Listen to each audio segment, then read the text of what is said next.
Hey guys, different location today. All I did was really switch sides on my bed. You can see the bookshelf in the background though, so does that make me a professional booktuber? No, I'm just kidding. I'm getting a bookshelf up here though soon. And, maybe I'll have it as a backdrop, I don't know. But, I hope to, make my little scene look a little better. Sorry I'm talking so softly, I don't want to bug my family. I already recorded this video, but, I didn't like the video. I was watching it and I was like, this is very unprofessional. I was watching it and I thought, this is disgusting and this is not a good review of anything, or not review, but, I wasn't doing any of the books justice. I was actually kind of dogging on a lot of them, and that's not what I wanted to do because all these books are books I want to read, so, and they're all in my TBR, so yeah. And I decided also that I did like a bunch of books that I bought that aren't here yet, so I thought, you know, I'm gonna minus all that stuff and talk about them when they get here, and then I'll do another update video. So this is an update for my coming of age TBR. There should be more coming soon, so I will put in order how these books will be read soon. I always do this thing where I throw in non CoA to mix things up for me, so I'm not always reading about like kids and teenagers overcoming obstacles and facing monsters and stuff like that. But it's my favorite subgenre of horror, and it's also my favorite movies are coming of age movies. It's for instance, The Goonies, Stand By Me, It Part 1, 2017, Sandlot, did I say Sandlot? Goonies, Sandlot, Stand By Me, It, Chapter 1, 2017. So yeah, I already did these four. And then there's a fifth one. Monster Squad. So those are 5 coming of age movies that I love.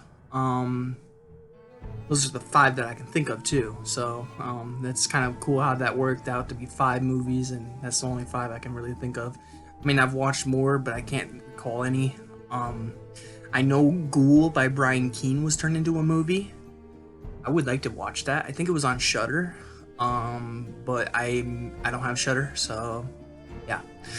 But the book was okay. I mean, it was good. I'm not a big Brian Keane fan. That's what I learned. But the book was good, and I think it's everything. I think every writer or good writer has a coming of age novel in them. I think every writer actually has a coming of age novel in them, because it's so easy to recall your past, you know, and just think about things that happened to you when you were young, and then apply it to a fictional world. I think everyone has a coming of age novel in them. And I'm hoping I can create a few, like some of the authors on this list. Some of these authors I've only written one coming of age novel, and others have written more. So I'm about to burp, so excuse me, sorry. Okay, at least I warned you guys before it happened. I got a cowlick in the back, guys. Can you see that? Okay, enough of that. I'm being a little childish again, which is what I'm trying not to do on camera. We will start off with a book that's probably at the very bottom of the mountain, bottom of the pile. And when I say mountain, I mean there's a mountain. Well, this is a pyramid, more like, but pretend it's a mountain. You have the tip top of the mountain. So the tip top of the mountain. Then you have the snow peak, the snow on the mountain. Then you have the middle. Then you have the bottom. This book is at the bottom of the mountain, which means it's at the bottom of the TBR pile. That is Horror Club by Mark Morris. Now, why is this on the bottom of the TBR pile? I've heard not the greatest things about this. I hear like that it's 500 pages of a waste of your time and stuff like that. I had one person here on YouTube tell me it just wasn't that great, that they read it and it's probably not worth the read or whatever. I forget I don't know what they said verbatim, and I'm not gonna say who it was, but I heard some things about the Horror Club, and I looked up online for some reviews, and also found some bad reviews there, but nevertheless, it has an interesting premise, and I think I'm gonna give it a shot. And it might be if I'm not mistaken, and I probably am mistaken, but this might be a UK book, so some things might not,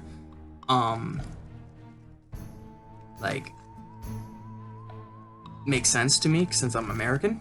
But you know what? Honestly, I didn't have that problem with the October Boys by Adam Millard. I read that book just fine, and I liked it a lot. So I don't think I'm gonna have a problem with this book. But then again, you never know. But I'm very excited because the premise is about these kids who make a horror club, hence the name of the book. And one day they invite this weird kid into their group, and things just aren't the same. So really quickly, I'll read this back for you guys. I'll try to be really quick with these reads. Originally, I wanted to read the first page of every book just to give you an idea how the people write, but I found that I was over an hour long and it was too long of a video, so we'll see how it goes. If I want to read the first page of some of these books, I might do that. But yeah, the problem about reading the first page of a book is that I want to keep going. And I can't do that because I'm actually reading a book already, and it's so easy for me to start books and not finish them, so I'm trying to stick to one book at a time. Father's Little Helper is what I'm reading now, and it's going very well. It just introduced me to two new characters that I very invested in. Well, at least one I'm invested in already from out the bat, because they're trying to catch the bad guy. So, you know, there's a few good guys in this book, and I can't wait for this. I'm getting off track. Let's read the back. Once the horror club was harmless fun for Richard, Robin, and Nigel. Fantasy monsters helped them forget about their real-life horrors. But now Toady is here. Chubby, chunky, awkward Toady. His obsessions run deeper, and so do his powers. Now they have contacted a leering malevolent force, shown it a home.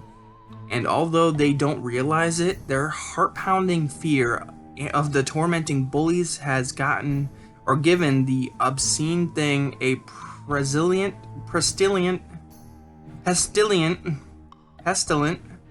purpose. That word is something I've never read before, so I apologize. It's either pestilent or no, it's pestilent. I'm pretty sure it's pestilent. I think I've heard of the word now. A tidal wave of raw evil is about to strike. A drooling entity will feed on untold grief and pain. The horror club is for real, and a whole town is about to join. Let's see.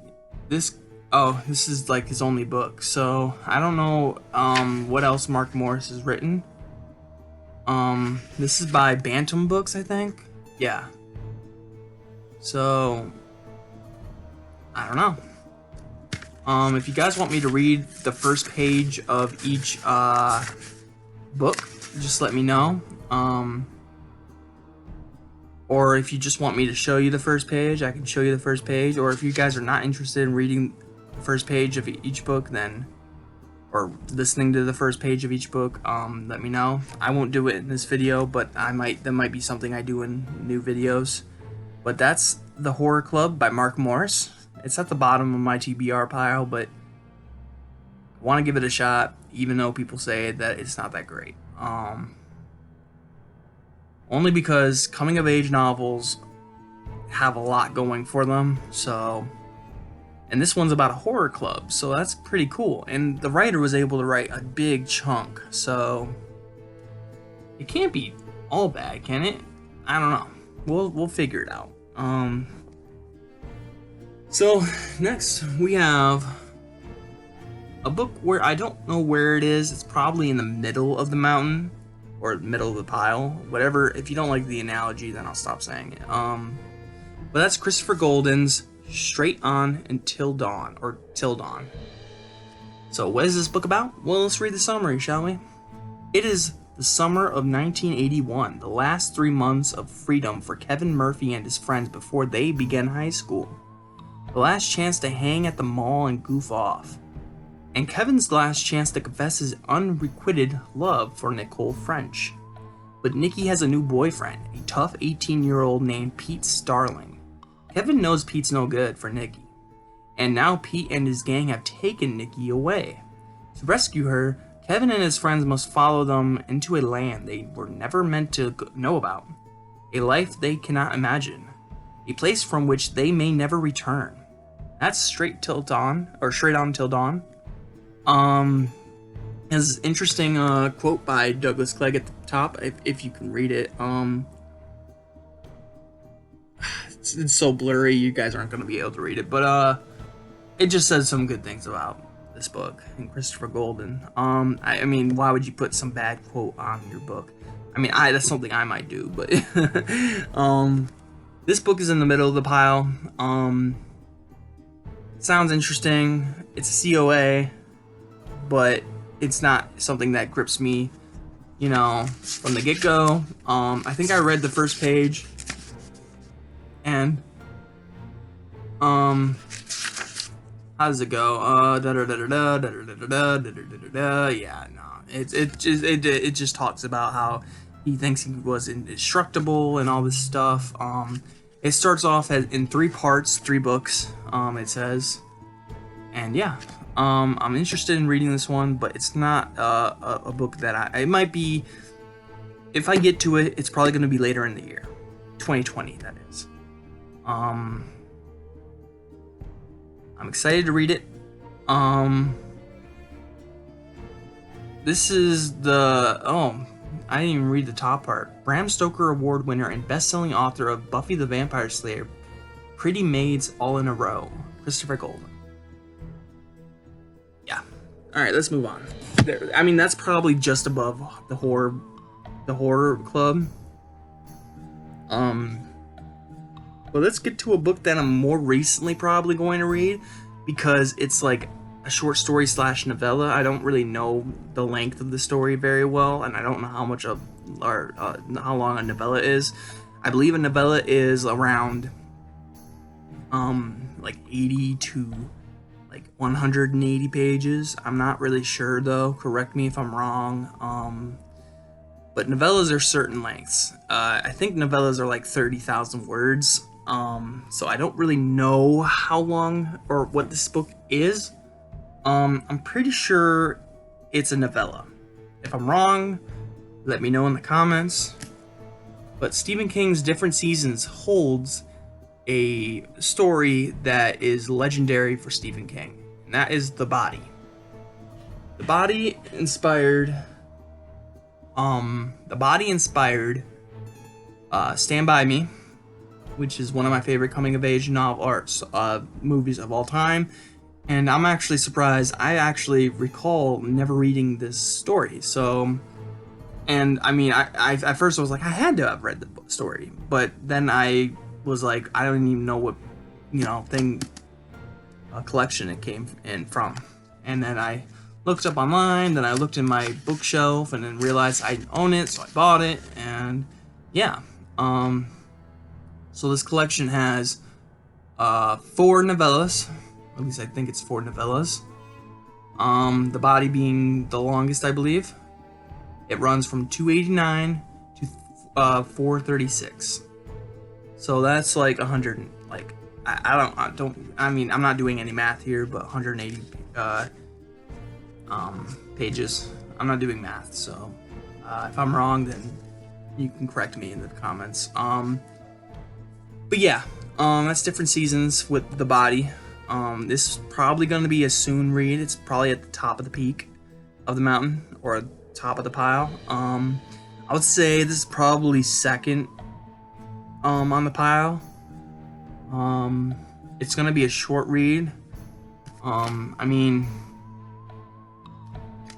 let's see when it starts. It starts on what, 289? Here it is, 289. For George McLeod. I don't know what that says, but yeah. I forgot that I'm not reading the first page of each story to you guys. But this is at the top of the pile. Because it's so short, because it's so legendary. So I think I'm gonna read it soon, but it's also a story where I'm bound to, if it's anything like the movie, then I'm bound to know how it's going to end. But regardless, it's a story I need to read, especially if I'm doing lists without Stephen King in them, because I've never read Stephen King stories. Like, I've read it, well, I tried to read it, but it was too long, and I lost my, I couldn't concentrate very well, and I wasn't in a good place while listening to the audiobook. I think when I become a better reader, I'm going to give it a second shot, but for now, it's just not for me. But yeah, The Body by Stephen King. Alright, next we have a book I just recently got.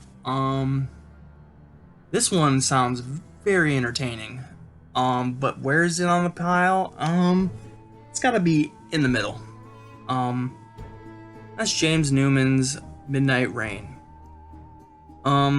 If you don't know what The Body's about, I apologize. I didn't really read a description for it. There's not really a description for it. Maybe on the back there is. No, there's not. But The Body's about these four friends that go looking for a body, and it's the adventure. They're on their way to find that body. So, but we're talking about James Newman's Midnight Rain now. And this is the summary. Like most 12-year-old boys, Kyle Mackey has a secret place where he goes to be alone. In Kyle's case, it's a run-down shack deep in the woods outside his small town of Midnight, North Carolina. But Kyle's private spot will never seem the same to him again. Not after tonight. Not after he looks in through one of his shack's dusty windows and sees a naked girl lying there, broken and bleeding. The girl has been brutally beaten, and she's still clinging to life. What Kyle sees next, though, is the worst part. The part that will haunt him the rest of his life. Soon he will be the only witness to an unspeakable murder. There's no one he can trust, no one he can turn to see that justice is done. But the murderer isn't finished, and the only hope of stopping him is in the hands of a small, frightened boy. That's James Newman's Midnight Rain. This book can either be very good or very irritating, because I hate it when the main protagonist is trying his best to tell people that something bad happened and parents just don't believe him because he's a kid.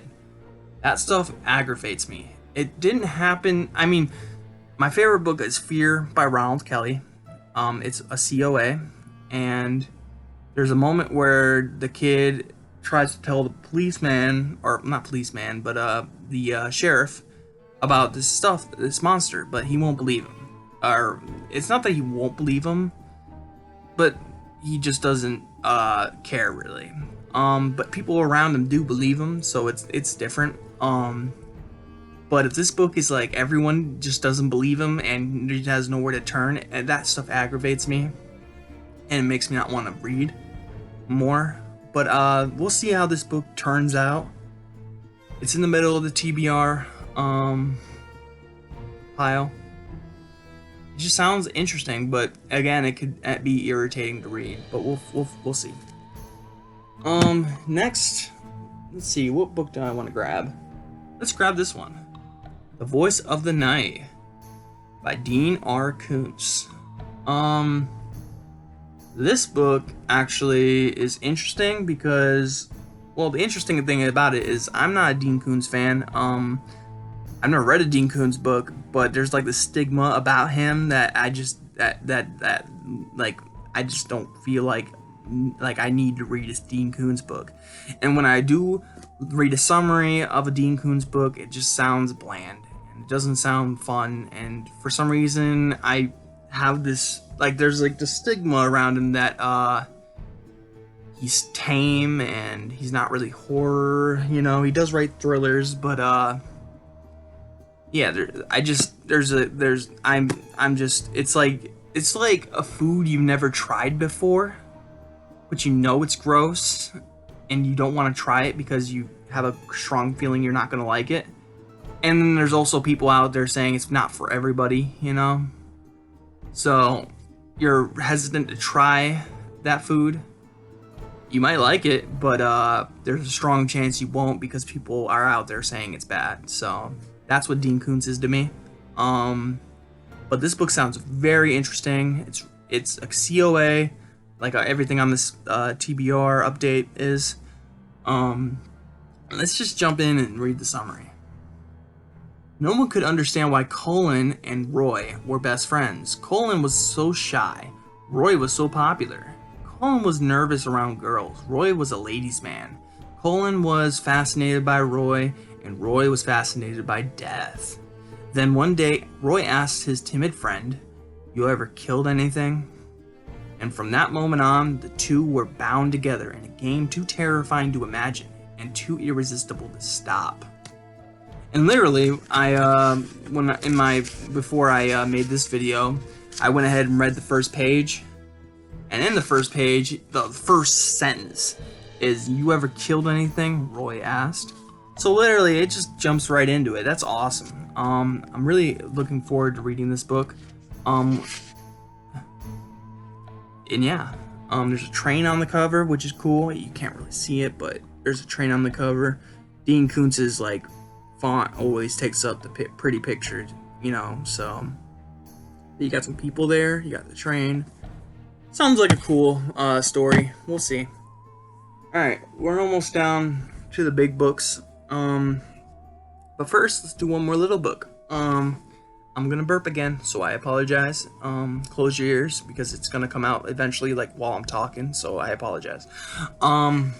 This book is by Douglas Clegg, and I'm pretty sure I'm saying his name right, but I could be wrong. It could be Klieg. I've heard it both ways before, so I mean, I've never heard this name before, honestly. But the way it's spelled, I see different pronunciations of it. So yeah, and that's Douglas Clegg's Neverland is what I'm talking about. This is about well, let's read the backs, shall we? High on the bluff, looking out on the ocean, is an ancient shack, the secret place called Neverland. Here on Gull Island, the misbegotten spit of Georgia coast, young Bayou Jackson joins his cousin Sumter in strange, sinister games, rituals that grow into a sickening explosion of pure evil. Soon a tide of blood fury will rise, swamping the island in a raging, all-engulfing sea of merciless terror. That sounds entertaining. But the really cool thing about this book is it's in first person. Which, hold on one second. One of my favorite books of all time, and my second favorite COA, is The Traveling Vampire Show. This is a book I've already read. It's by Richard Lehman, and I know the name terrorizes a lot of people, as in, when you think of Richard Lehman, you think of misogynistic writing, and I totally get it. He's a little rapey. This book, though, people who like Richard Lehman say it's tame for Richard Lehman.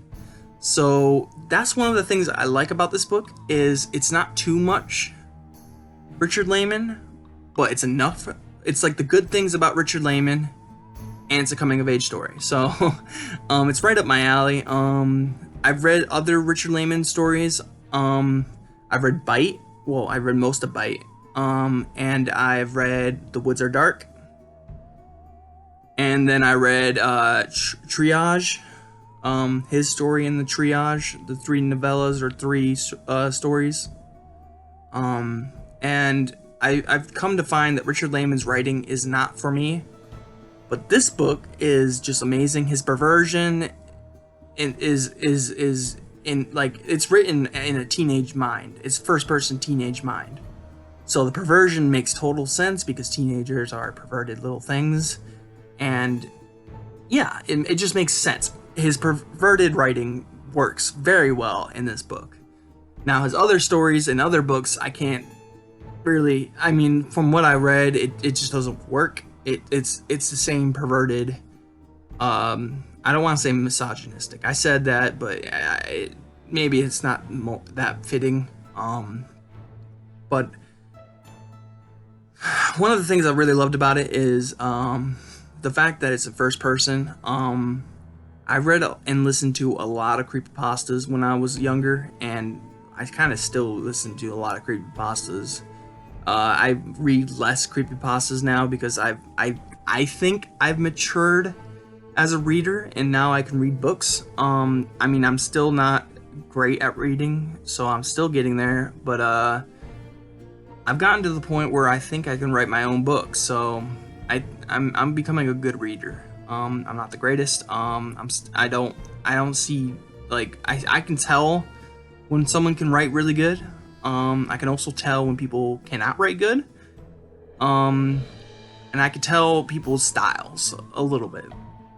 I mean, I'm not as good as my buddy Edward Lorne when it comes to the literature side of things, like, you know, judging a book by its, like, literature. I don't know what to call it. He, like, will like dissect a story and take all the ingredients and, like, be like, this is good because this, but this is bad because this, and I'm just like, I just read it and I judge it if it's a good story. But sometimes I do see writing, I see errors in a lot of books. Even the good books have errors, but they're small. But a bad book will have a lot of errors, and I totally get where he's coming from, but I'm not one of those type of readers. But I'm getting off point, and I just wanted to make a little tidbit with this book. But the Traveling Vampire Show, the good thing about it is it's written in first person, and a lot of the creepypastas I read and listened to are in first person. So this was like kind of like a stepping stone for me into the book world, the big world of books. It was one of my first coming of age novels, and it was one of my first books, really. And I fell in love with it, and it was a great stepping stone into whatever I'm reading these days. It helped me a lot. I was in a bad place when I read it, and it's just amazing. It's so amazing. But it's only number 2 on my list. I was joking. It's not only 2, but it's 2. I mean, it's amazing. But why I brought Richard Lehman's The Traveling Vampire Show up is because it's written in first person. And when I started reading the first page of Neverland by Douglas Clegg, I just got this sense that it's from a well, not a sense, but it is in first person. And that's just beautiful. I love first person.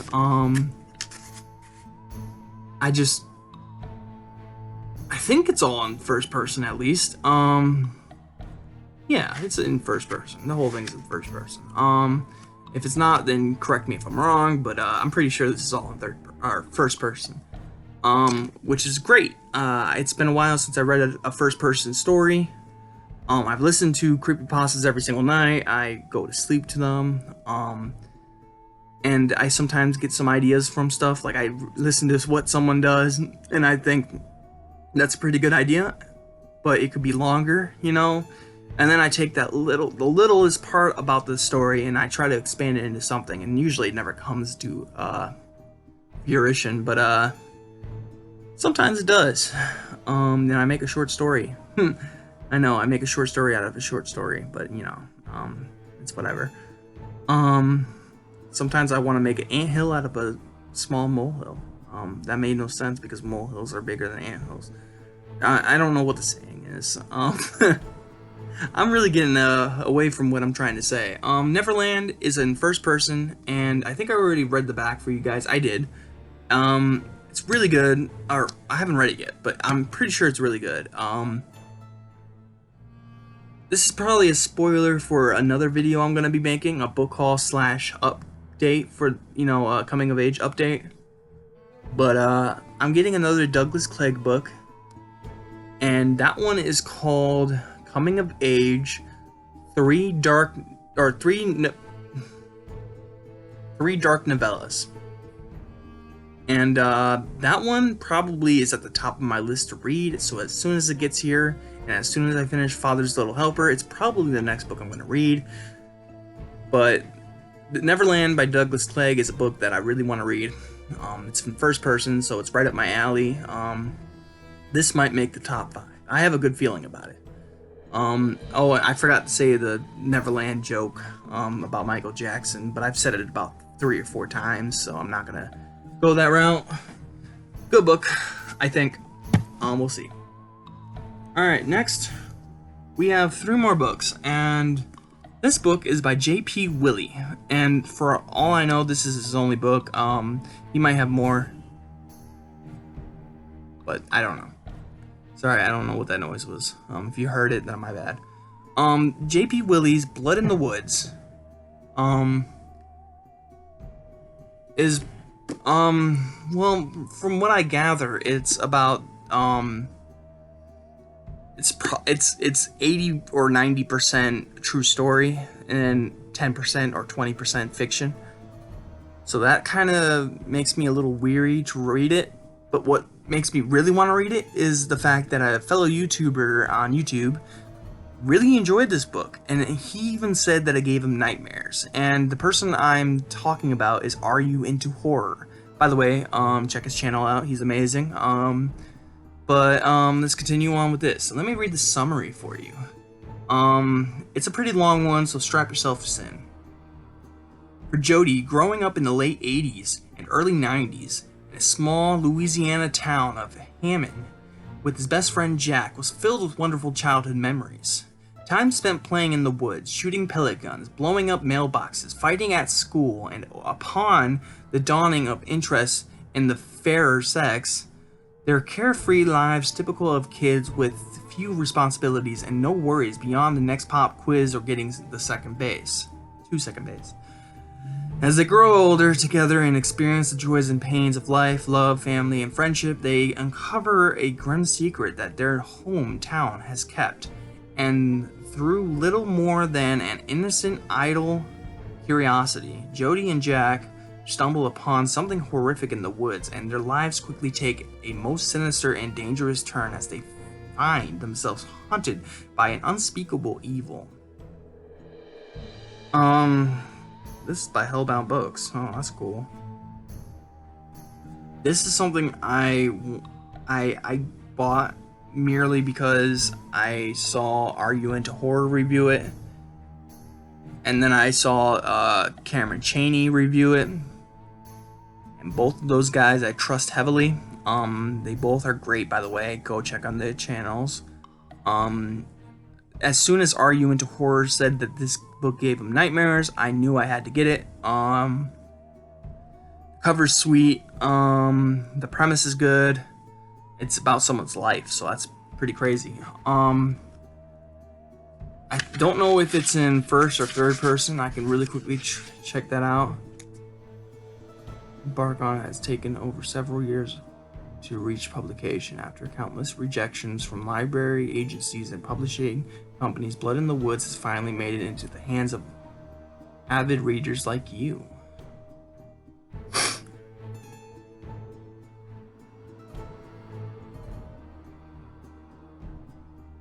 Yeah. Well, that's cool. It's kind of the thing in the logo, but it's in the shape of Louisiana. It's pretty cool. I'm sorry, guys. I'm just curious to see if this is in, I think it's in third person.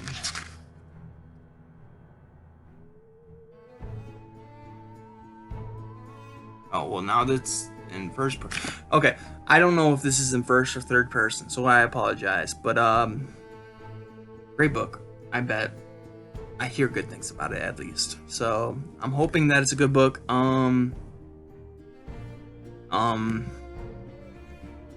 Yeah.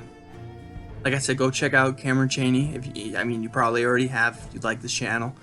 If you like this channel, you probably already are watching Are You Into Horror? But if you haven't watched his channel, go check that out. But this is J.P. Willey's Blood in the Woods, and I can't wait to read it. Is it at the top of the mountain or the bottom? I'd say it's in the middle. So it's at the middle of the TBR pile. Very excited to read it though. But I'm a little weary because true stories are like gags. Or you know what I mean. Like they're gag gifts. Like not dad gifts, but gag gifts. They're something that make the story a little less enjoyable usually, for me at least. Like when I watch a movie and it's a ghost movie or a possession movie, and at the end it says based on a true story, I'm like, oh, I roll my eyes. So, that's why I'm weary, but I've heard great things about this book by two respected YouTubers that I like, so, I'm gonna give it a shot. Let's move on to the next book, shall we?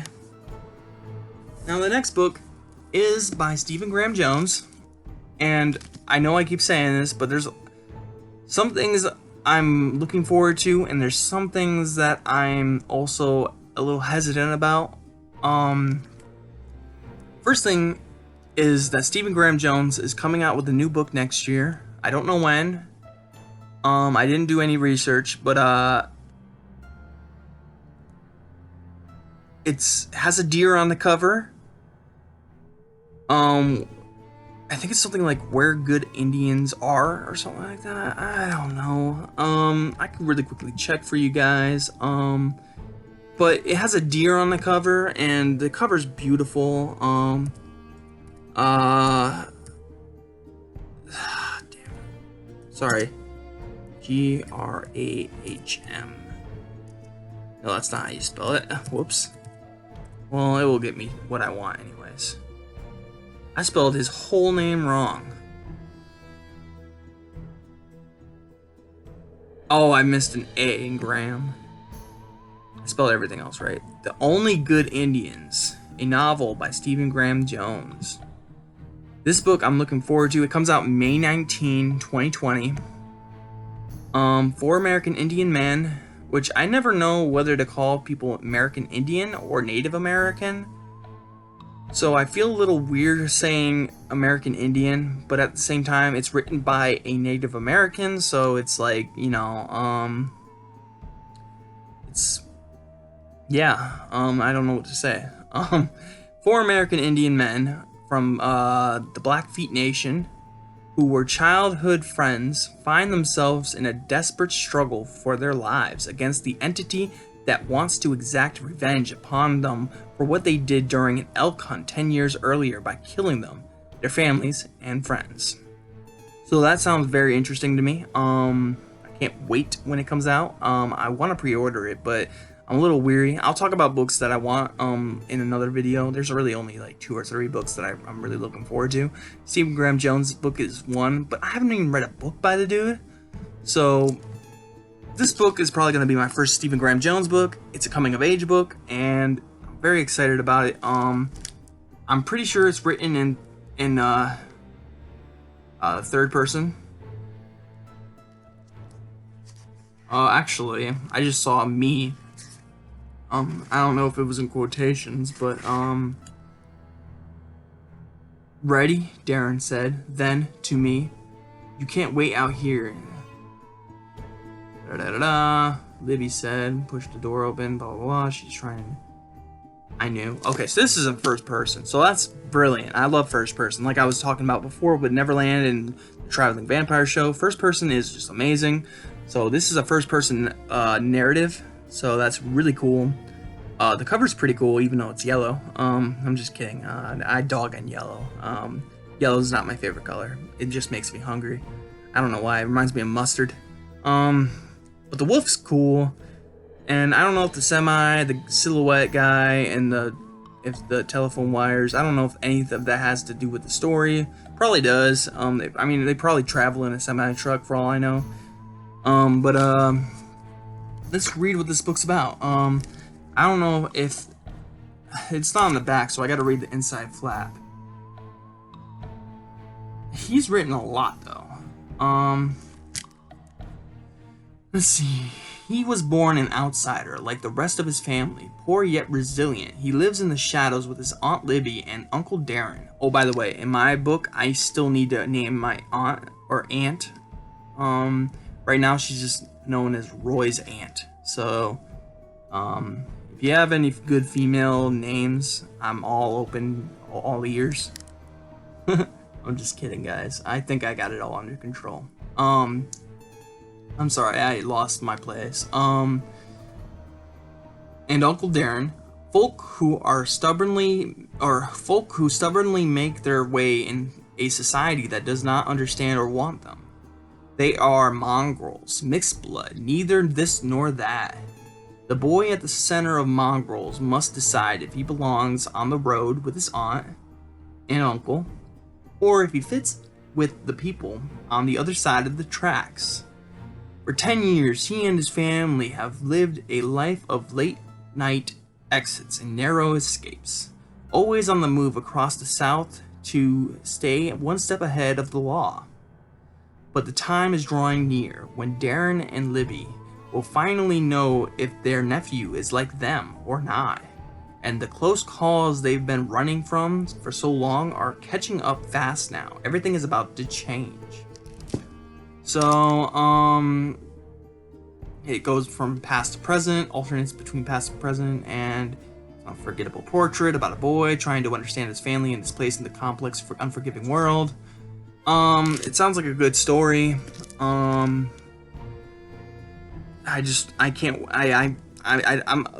reason why I'm a little weary is because the new book that's coming out, I really want to read it. So I don't want to read a bad Stephen Graham Jones book and then read his new one, because if I read this and I don't like it, then I'm not gonna like the new book. That's just how it is with writing, you know? I mean, sometimes, like, I think my buddy Edward Lauren has this rule where he gives authors 2 chances. Like, he'll read one book, if he doesn't like it, he'll read another book. If he doesn't like that one, then he quits the author. I think I will do the same. I haven't read this book, so I mean, this could be amazing for all I know. But if I don't like it, I will still probably give his new book, The Only Good Indians, I think it's called. I just said the name, but anyways, I'm gonna give that book a chance. I mean, the cover's amazing. I love deer.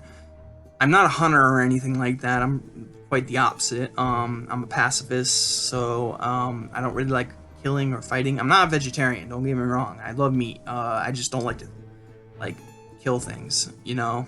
I know eating meat is still giving into people killing animals, but it's I mean, I don't want to get into it. Anyways, Mongrels, Stephen Graham Jones, werewolf book / CoA. I mean, how can you go wrong? Alright, now I don't know if I have any more coming of age novels or books. I have a few on the way.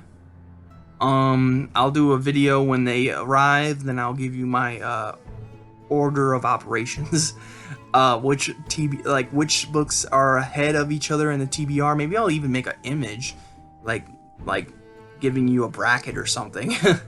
But I'm so into coming of age stories. They're just my cup of tea. I am in love with them, and this book sounds really interesting. That was a bad segue, but you know, Haven by Tom Deddy. I think that's how you say his name. It could be something else, but Dead and then Y, so Deddy. If that's not how you say it, then he missed a good opportunity to use the word dead. So Tom Deddy, I like that name. If that's not his name, then boo. I'm just kidding. Let me read the back of this one. This one sounds very interesting. This is probably the last book I'm gonna talk about, and then I gotta go. But yeah, let's get into this, shall we? It's a little long, so strap in, like I said before, strap in. In 1961, the small town of Haven thought they'd gotten rid of the monster. After a series of child killings, Paul Graymore was caught carrying a wounded girl. His face, disfigured from a childhood accident, seemed to confirm he was the monster of the community hoped to banish. With Paul in prison, the killing stopped. For 17 years, Haven was peaceful again, but Paul served his time and has now returned to Haven, the town where he grew up and the scene of his alleged crimes. Paul insists he didn't commit those crimes, and several townspeople believe him, including the local priest, a young boy named Denny, and his best friend Billy. And it's Denny, not Danny. I did a double take. Trouble is, now that Paul is back home, the bizarre killings have started again, and the patterns match the deaths of Haven's past. If Paul isn't the killer, who is? Or what is? An unlikely band of adventurers attempts to uncover the truth, delving into long-hidden tunnels that might actually be inhabited by a strange predatory creature. Haven is a compelling horror epic in the spirit of It by Stephen King, or Summer of Night by Dan Simmons, and a stunning debut novel from a gifted author who knows that the darkest horrors lurk inside human beings, even when there is a monster on the loose. It goes on to say how he's the author of several short stories, something about non-fiction book on the Red Sox historic 2004 season. Haven is, though, his first novel. Got a master's degree in English and creative writing from Southern New Hampshire University and blah blah blah. He's a member of the Horror Writers Association. Oh, that's awesome. Tom is a lifelong resident of Massachusetts, where he is actively working on his next novel. That's so cool. Cover artwork by Gail Cross. Oh, I like how they gave him gave the cover author some acknowledgement. Now, I'm not gonna lie though, the cover didn't do anything for me, but when I saw that he was a Bram Stoker Award winner for this book, and this is his debut book, and it's a coming of age novel, I knew I had to get it. It just looks like a beautiful book. Now, is it written in part one? Let's see here. Is it written in first person or third person? It looks like it's in third person. So, I might separate some books, because some are, like, two of these are in first person. So those are, like, I think I'm moving those to the top of the list, or top of the mountain, but, excuse me. This book, though, the cover doesn't do it justice, I don't think. I'm sure the book's pretty good. I've seen good reviews, I've seen bad reviews. Excuse me. But basically, I saw someone say something about aliens about this book, and aliens. I don't know if that's true or not, but I think someone's just trying to throw me for a loop. But I mean, it's possible. I don't know how it's gonna end. I don't know how it's gonna start, actually. I'm very interested to see how this starts. But yeah, it starts off just like out the gate, like right where the book starts, where it should start, where the summary basically says what the summary is where it starts. So I just read the first line, and it was like he exited the state prison bars or whatever. So those are some books I'm adding, or not adding. Those are some books that, well, some of these books I'm adding to the TBR. Other ones are already existent on the TBR. I feel like there's not enough lists out there of good coming-of-age horror. I found some of these on some lists. Other ones I found on my own. It was really hard to find a lot of these. but I hear good things about all of them. Like I said before, I believe every writer has a coming of story in them. Whether they write it or not, I don't know. But every writer has a coming of age story. And every good author takes advantage of that coming of age story and writes something out of it. Like, we all can recall our past and things we did in the past and how life as a kid or a teenager was. And then we just write all our experiences into a fictional world. And it just works out so well. It's just like that. It's easy to do a coming of age novel. At the same time, it can be difficult because you end up doing a lot of fact checking when you don't have to, because you remind yourself it's fictional, but at the same time you're throwing in things that happen to you and yourself into the book. So the book really becomes a part of you. Like, it's you in a fictional world, basically. So it's I'm kind of writing a coming of age story.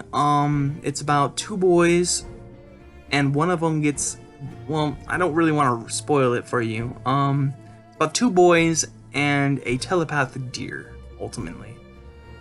And the telepathic deer,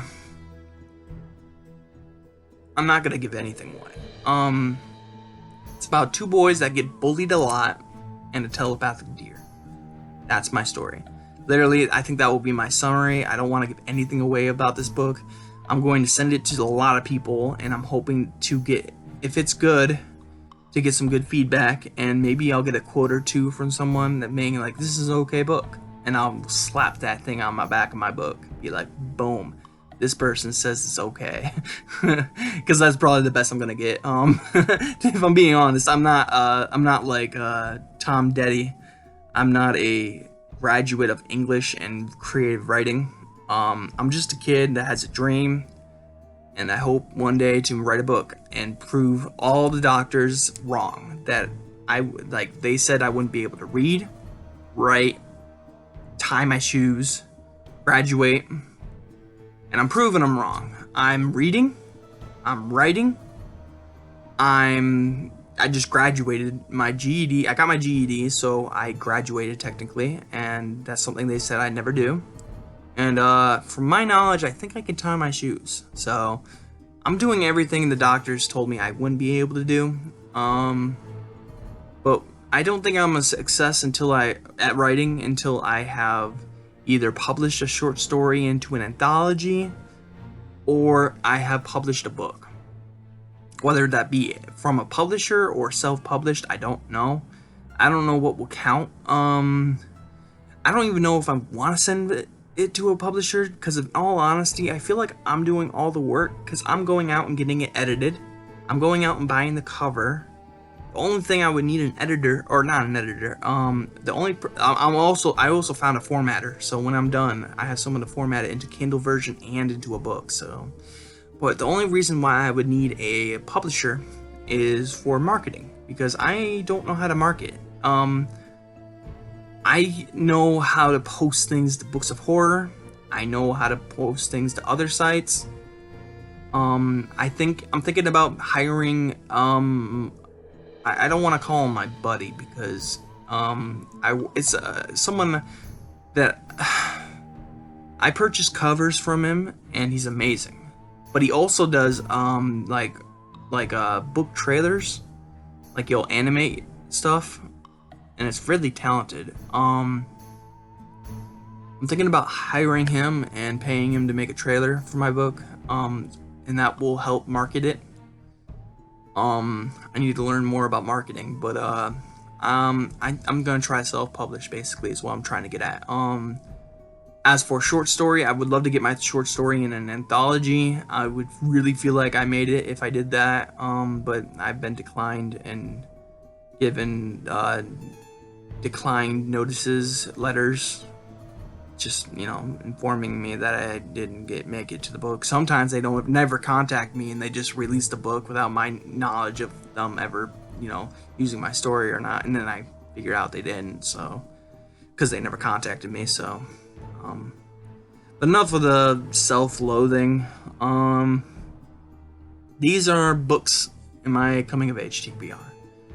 Coming of age is just brilliant. Like I said, Sandlot, The Goonies, Stand By Me, It Chapter 1. I always forget the last one, Monster Squad. These are all great coming of age movies. And they have so much charm to them, so much friendship, so much getting along and fighting and with one another, and it's just so much emotion, and you can get a lot out of a coming of age, and that's why horror is my favorite genre. But my favorite subgenre is coming of age horror. Now, I also like other coming of age stories, like The Outsiders is a great coming of age story. To Kill a Mockingbird, I hear, is a coming of age, and that's great. It's a great book, is what I'm trying to say. I can't think of anything else at the moment, but I'm sure there's more. Just seeing the progression of a kid or a teenager and seeing them overcome challenges and stuff like that, I guess I can see myself, in that position, because I've overcome a lot and I've grown up a lot since I was a teenager and a kid. So I don't know, something about coming of age stories is just amazing to me, and I'm surprised more people aren't like me and go and hunt for this stuff, because honestly, coming of age stories are the best. I can't think of a better subgenre, if there is one. Everyone says like how they like body horror or erotic horror or vampire books, werewolf books, whatever subgenre you're into, that's cool. I'm reading Father's Little Helper right now by Ronald Kelly, and it's about this teenage boy who basically sees his father's ghost and he tells him to kill people. There's a lot of good characters in the book so far, and I'm enjoying it a lot. It's not a coming of age, to be honest, but there is some elements of this kid, kind of growing. My soup's getting cold. It's been an hour, so I'm pretty sure it's cold. Sorry, I was eating soup before this video. You might have seen me like go over there and take some soup and eat some soup, but I'm trying not to make it obvious.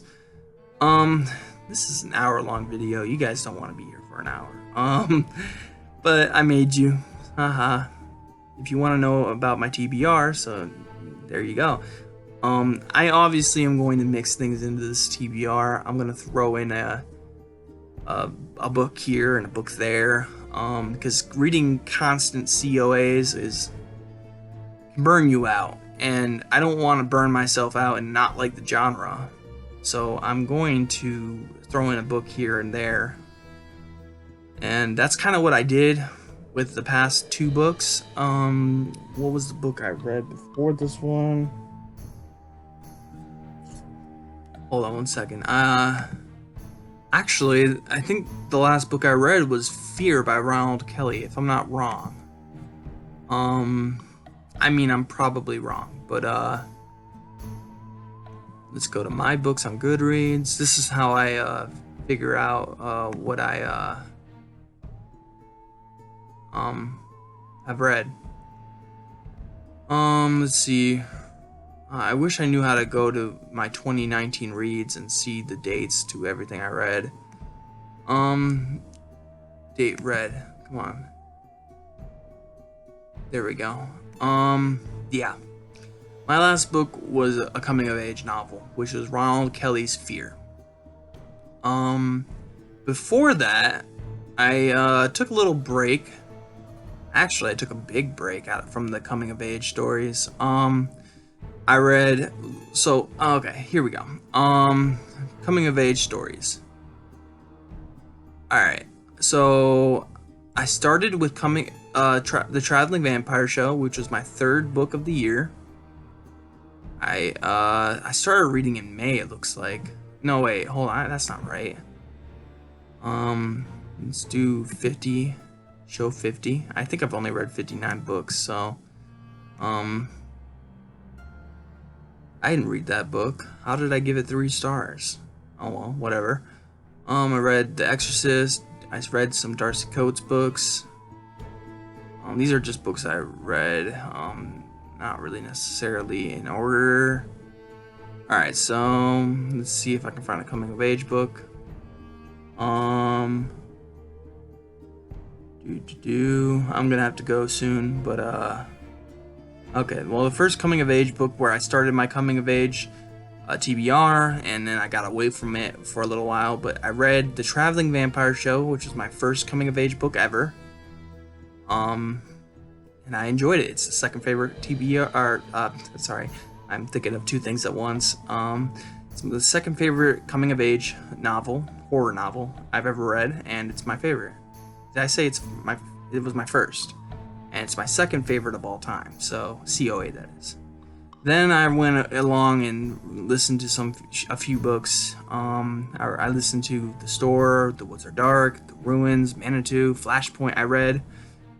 Then I started really dedicating myself to coming of age. I listened to Boy's Life. I listened to Summer of Night. Boy's Life by Robert R. McCammon and Summer of Night by Dan Simmons. Then I listened to Ghoul by Brian Keene. Then I took a break, and I heard great things about They Thirst by Robert McCammon. I didn't personally like it that much. I listened to The Halloween Tree. It wasn't for me. I like Stinger by Robert McCammon.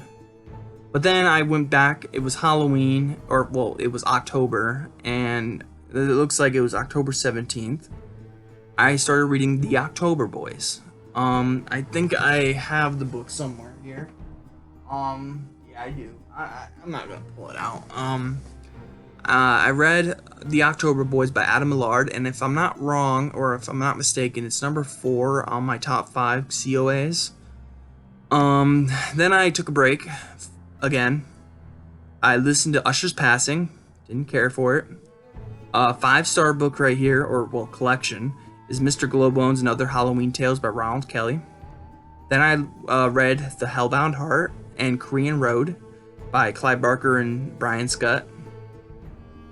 And then my last book I read was a COA, which is getting back on the bandwagon again. Or not bandwagon, but the TBR, CoA TBR wagon.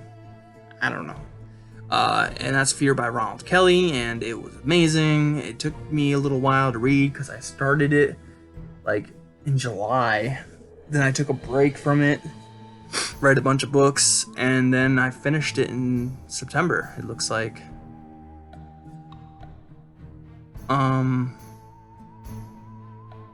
Or no, it says I finished it November. I started it in September and ended in November 25th. No, that's wrong, because I started it in the summer, so I remember. So I must have not started. I started Fear, and then anyways. Before I go, hold on one second. Alright, to wrap this up, coming of age is amazing, and it's hard to imagine the world without any coming of age stories, but we have a bunch. I feel like there should be more horror elemented coming of age stories. Excuse me. Because a lot of scary things happen to kids, and honestly, kids are the most, what's the word? I don't want to say accustomed, but, not accustomed at all. Sorry, huh? They're, like, if you read a book about a man who's works out all the time, and basically a vampire is coming after him, and you're not really gonna fear for him because he might be able to take on that vampire, but if you throw in a little kid or a teenager in that position, who's really trying to find himself.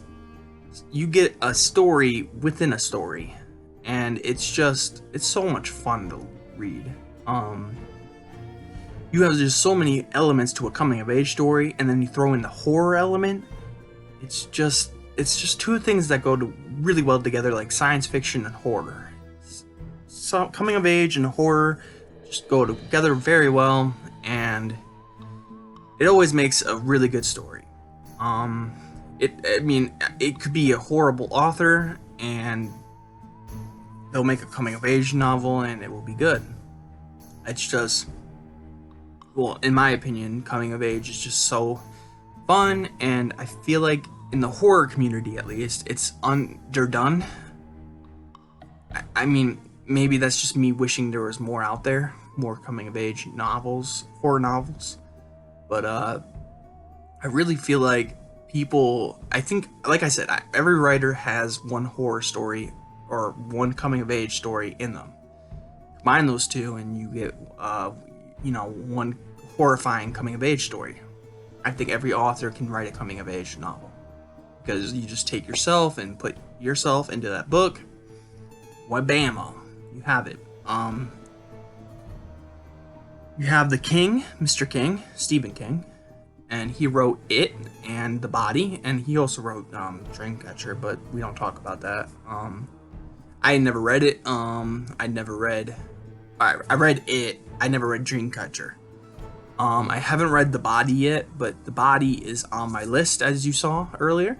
You have It, which I listened to, but I've already given you the story about it. Basically, to sum it up, I will read it when I'm better at reading. As I grow as a reader, I will jump back into it. For right now, I feel like I'm not in the correct place to read it right now. I feel like both my reading and writing are immature at the moment, and the more they mature, the better they will become. I feel like I have a lot of books I need to read before I read it. I tried listening to it, and it had my attention, but it was just so long, and there were so many characters. I just had trouble following along. And then it would switch from first to third person narrative, so that was weird. I think I didn't even get to the weird scene everyone talks about. The gangbang scene. I'm doing gangbang scene. As weird as I think it's gonna be, I haven't gotten there yet. So I'm gonna give the book a retry. And see where I'm at. Like, I'll give it a shot when I'm a better reader. But yeah, I'm sure there's a John Saul book out there that's coming of age that I don't have on the list. And there's 2 Ronald Kelly books that are coming of age that I don't have on this list, or this TBR, I should say. They're just not in the TBR. I read his best coming of age, and it's number 1. It's my favorite of all time. I'm sure I'm gonna like the other coming of age stories Ronald Kelly has. And as for the other author I just said, I can't remember their names at the moment. I know they have coming of age stories, but I'm not limiting it to 1 per author, because Douglas Clegg is going to be on this TBR twice, with technically 4 stories. So, but one book is a collection of 3 dark novellas. So, go fig. But that was one of my rules in the beginning, was 1 coming of age per author, and most authors only have 1 coming of age story. And like I said, every author can have 1, at least 1. I'm sure a lot of stuff happened to us as kids and teenagers, so there's always room for more stories. You could write about how you were in a video game tournament, and how your way to the tournament, and how you did in the tournament, and all these, things you revel in, and then throw some fiction in there, and you have a story. And right there, I just made a writing prompt for you. So That was just a small little portion of my life as video games. As a kid, I could talk about frog catching all day. I frog catched with my friend Anthony, and even though I was squeamish. I was squeamish at first, but over time I became used to the feeling of frogs and their quickness, and catching them was fun. But nowadays I try to catch a frog and I freak out when I catch it. Like the frog is a living being, and I start freaking out because I have this living being in my hand and I don't want to hurt it, and I'm scaring it half to death, and it's scaring me now. So I let go of it, and just things go wrong really quickly, and then I get muddy and wet.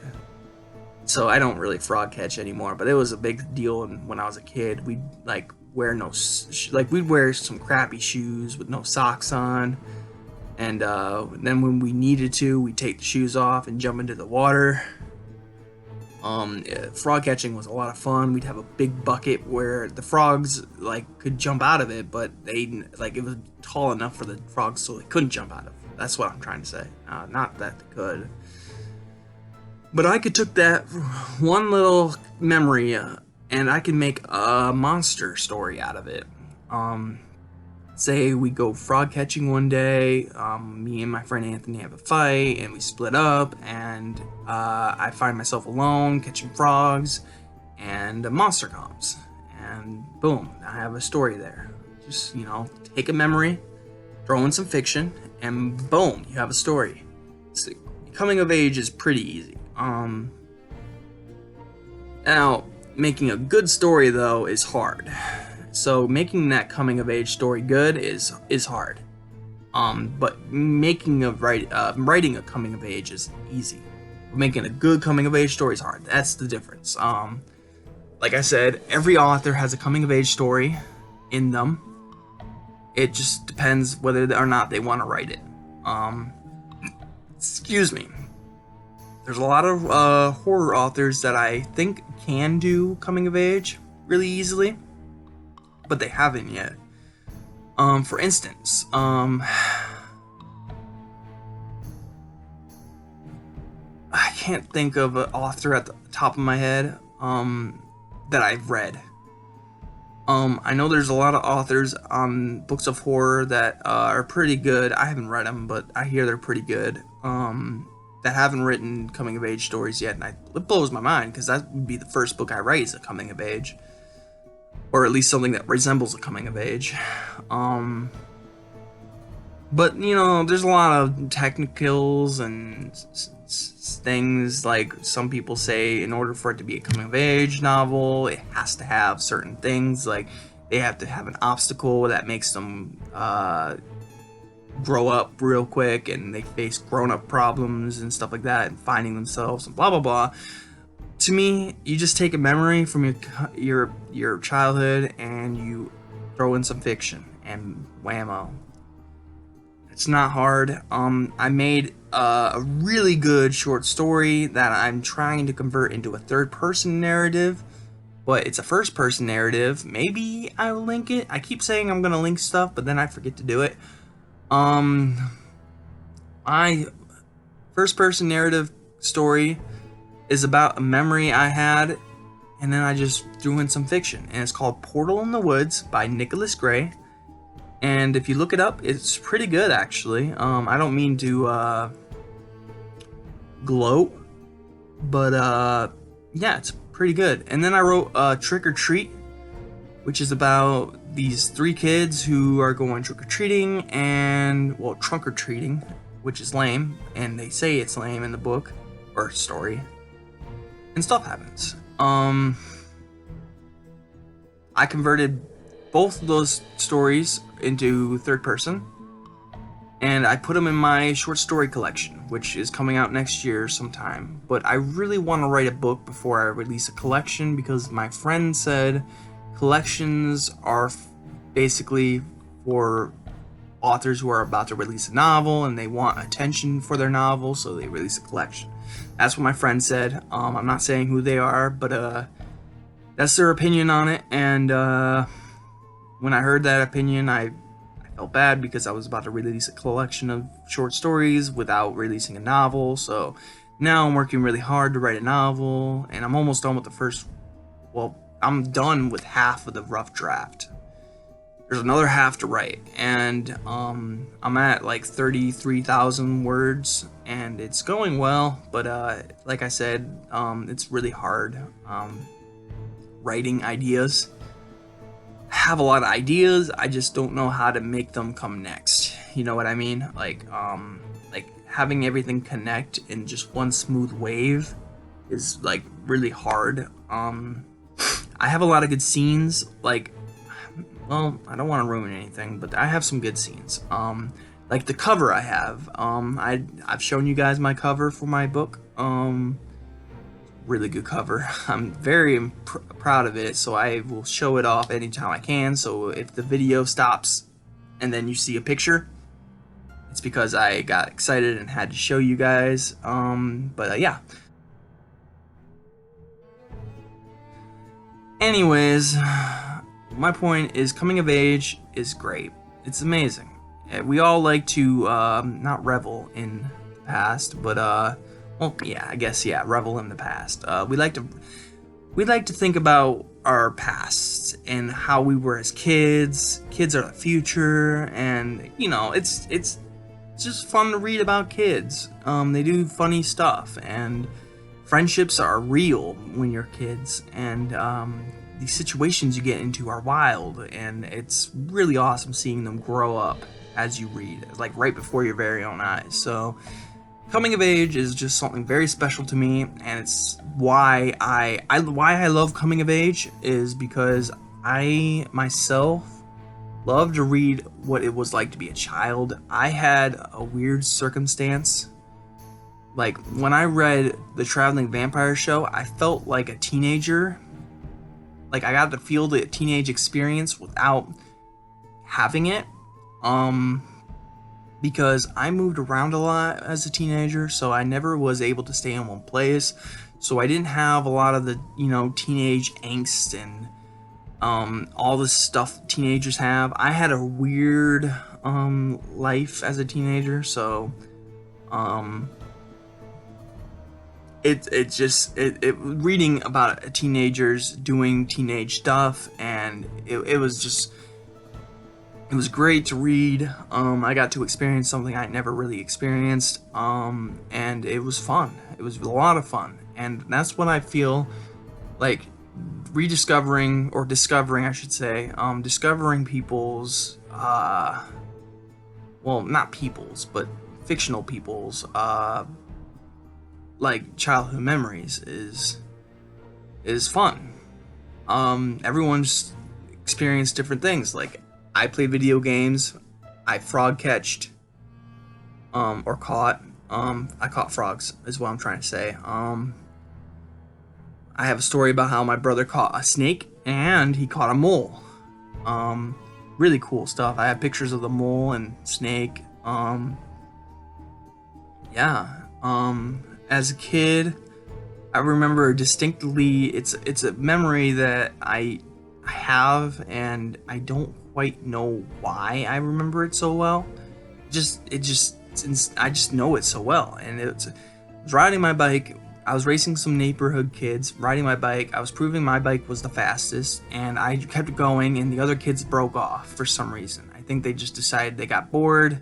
This kid's really trying, and we're not really trying, so they just broke off and went and did their own thing. I didn't know the race was over. I kept going, and then I turned a corner, and my knee slid on the concrete, and I had a huge, what we call in Michigan, raspberries, which is basically a bloody scrape on your knee, or anywhere on your body. I had it on my palms and on my elbow and on my knees and shins. I had these nasty raspberries, and I went home crying I left my bike there, which was unheard of, but it was like right at the street sign, and my house was 2 doors down.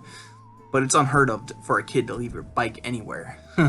it's your like almost prized possession. So like your most prized possession. So it gets you to and from places quickly. So, and it with not that much energy. Like walking takes more energy than riding a bike, and riding a bike gets you to and from faster. So my point is this: that memory holds a big significant place in my heart for some reason, and I don't know why.